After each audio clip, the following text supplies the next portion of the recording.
Transfer posting का BJP ने किया विरोध। पार्टी ने राज्य निर्वाचन आयोग को सौंपा ज्ञापन, आदेश निरस्त करने की मांग। रांची के कमरे में युवती के साथ सामूहिक दुष्कर्म, 8 युवकों ने भुजाली दिखाकर दिया घटना को अंजाम। रातू थाने में मामला दर्ज। सीटियों में नुमान और तौफीक के घरों की कुर्की जब्ती, एनआईए की कार्रवाई। पटना ब्लास्ट मामले में दोनों है फरार।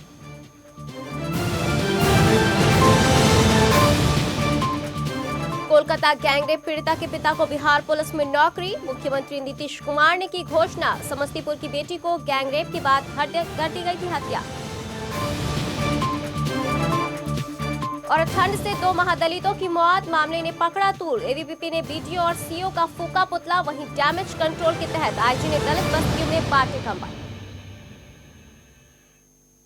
नमस्कार, आप देख रहे भविष्य न्यूज। मैं हूं मनीषा और खबरों में बात करेंगे। पटना सिटी में बाबा रामदेव एक बार फिर कांग्रेस पर बरसे। उन्होंने कहा कि कांग्रेस के नेता वॉशिंगटन एक एक्सटेंशन, एफडीआई और सेंसेक्स का गुलाम बनकर रह गए हैं। बाबा रामदेव ने कांग्रेस की नीतियों की आलोचना करते हुए कहा कि उनकी खराब नीतियों के कारण आम आदमी महंगाई से जूझ रहा है। 8 लाख करोड़ रुपए है, 12 लाख करोड़ रुपए इस समय हमारे देश में करेंसी बनी है।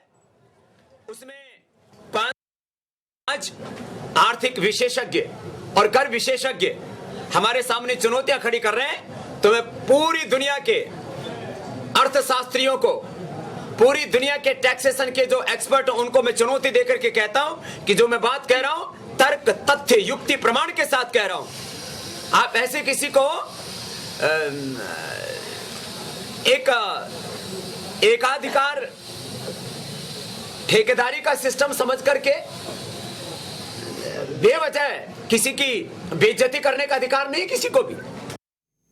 झारखंड बीजेपी ने हेमंत सरकार की ओर से राज्य में थोक भाव में ट्रांसफर पोस्टिंग का विरोध किया है। बीजेपी का एक प्रतिनिधिमंडल राज्य निर्वाचन आयोग को एक ज्ञापन सौंपा। ज्ञापन में पार्टी ने कहा कि हेमंत सरकार ने आगामी लोकसभा को देखते हुए अधिकारियों की पदस्थापना की है। बीजेपी ने इसे निरस्त करने की मांग की।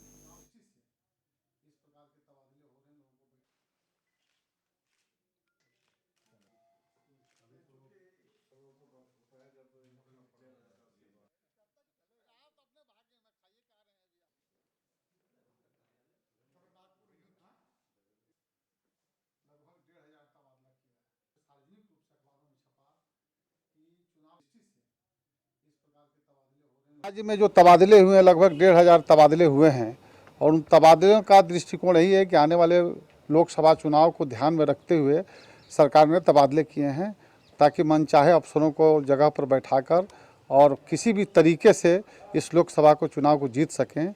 इसी के विरोध में हम लोगों ने आज इस राज्य के मुख्य चुनाव पदाधिकारी से हम लोगों ने मिलकर एक ज्ञापन सौंपा है कि इस प्रकार के हुए तबादलों को रद्द किया जाए।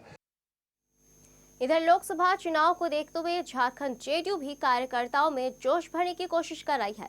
पार्टी आगामी 19 जनवरी को बोकारो में कार्यकर्ता सम्मेलन का आयोजन करेगी, जिसमें लोकसभा चुनाव को लेकर चर्चा की जाएगी।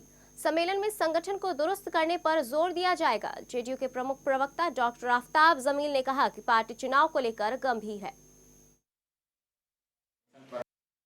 19 तारीख को बोकारो में हम लोगों का कार्यकर्ता सम्मेलन बुलाया गया है, जिसका हम लोगों ने मिलन समारोह के नाम से हम लोगों ने उसका ये किया। और इसमें मुख्य रूप से हमारे प्रदेश अध्यक्ष माननीय राजा पीटर साहब उपस्थित रहेंगे और तमाम जिला के अध्यक्षों को हम लोगों ने आमंत्रण दिया है और प्रदेश के तमाम पदाधिकारी और जितने भी हमारे कार्य समिति के मेंबर हैं वो तमाम लोग उसमें।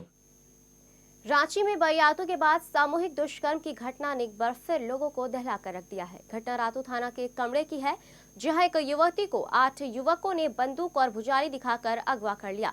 युवती शाम के समय अपने एक दोस्त के साथ वहां बैठी थी, तभी वो युवक वहां पहुंचे और उसे उठा कर ले गए। घटना के बाद युवती ने पुलिस को इसकी जानकारी दी। पुलिस ने मामला दर्ज कर छापेमारी शुरू कर दी है, लेकिन अभी तक कोई सफलता हाथ नहीं लगी है। युवती का कहना है कि वो किसी भी आरोपी को नहीं पहचानती। ऐसे में पुलिस के लिए आरोपियों को पकड़ना चुनौती से कम नहीं है। पुलिस आश्रम के पुजारी और युवती के साथ बैठे उसके दोस्त से भी पूछताछ कर रही है, लेकिन अब तक कोई सबूत हाथ नहीं लगा है।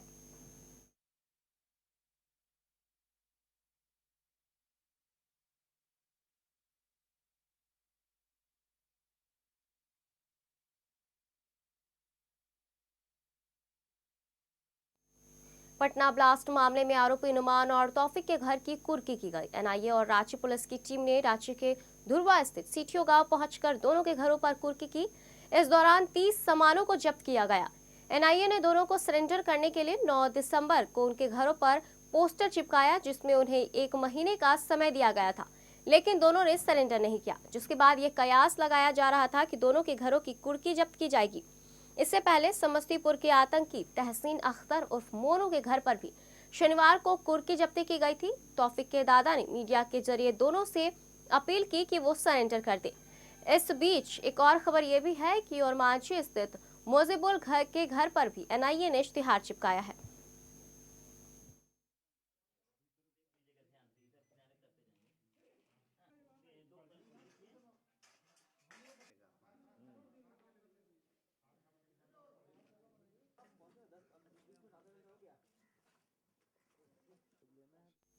कोलकाता गैंगरेप और हत्या के शिकार हुई पीड़िता के परिजन पटना में मुख्यमंत्री नीतीश कुमार से मिले। उनके साथ सीपीआई के नेता भी थे। पीड़ित के परिजन ने मुख्यमंत्री नीतीश कुमार के जनता दरबार में गुहार लगाई। मुख्यमंत्री ने पीड़िता के पिता को बिहार सरकार में पुलिस की नौकरी देने की घोषणा की है। आपको बता दें कि समस्तीपुर की एक लड़की के साथ कोलकाता में गैंगरेप के बाद जलाकर उसकी हत्या कर दी गई थी, जिसके बाद लोगों का गुस्सा आसमान पर है।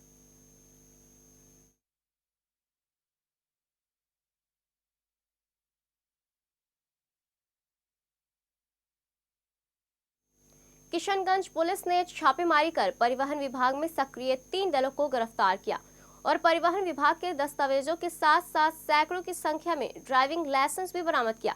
पुलिस ने परिवहन विभाग के दलालों पर शिकंजा कसते हुए कोर्ट परिसर के पास चंचल मुखर्जी की दुकान पर छापेमारी की। दुकानदार चंचल मुखर्जी पर आरोप है कि वो ग्राहकों से लाइसेंस और गाड़ियों के निबंधन के नाम पर मोटी रकम की वसूली करता है। इस धंधे में परिवहन के अधिकारियों की मिलीभगत भी होती है। दलाली का ये धंधा सालों से चला आ रहा है।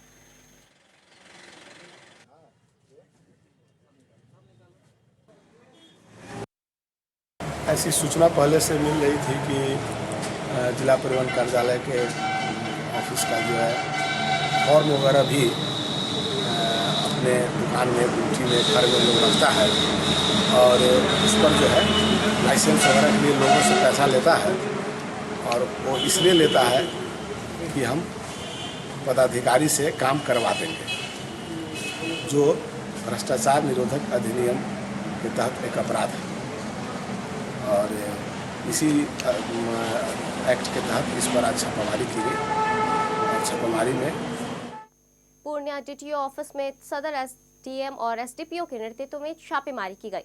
पुलिस ने एक दलाल को रंगे हाथ धर दबोचा। साथ ही डीटीओ ऑफिस के पास गुमटी बनाकर ट्रांसपोर्ट ऑफिस का काम करने वाले 10 दलालों को पूछताछ के लिए हिरासत में ले लिया।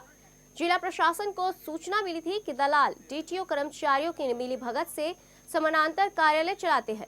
पुलिस ने कई ड्राइविंग लाइसेंस, विभाग की मुहर समेत कई कागजात भी जब्त कर लिए।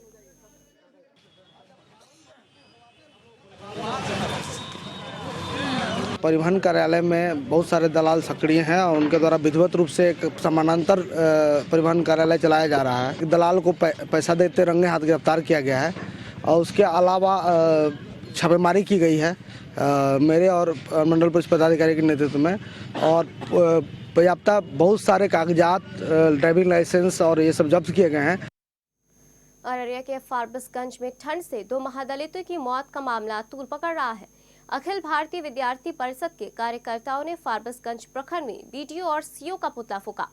एबीवीपी ने आरोप लगाया कि प्रशासनिक अधिकारी लापरवाही बरत रहे हैं। गौरतलब है कि डाक हरिपुर गांव में 2 महादलितों की ठंड से मौत हो गई थी।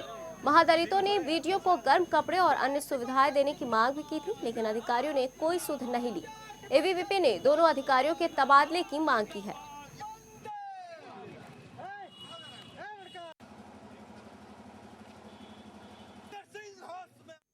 बुलेटिन में यहाँ रुकेंगे एक छोटे से ब्रेक के लिए। ब्रेक के बाद नजर डालेंगे कुछ और खबरों पर।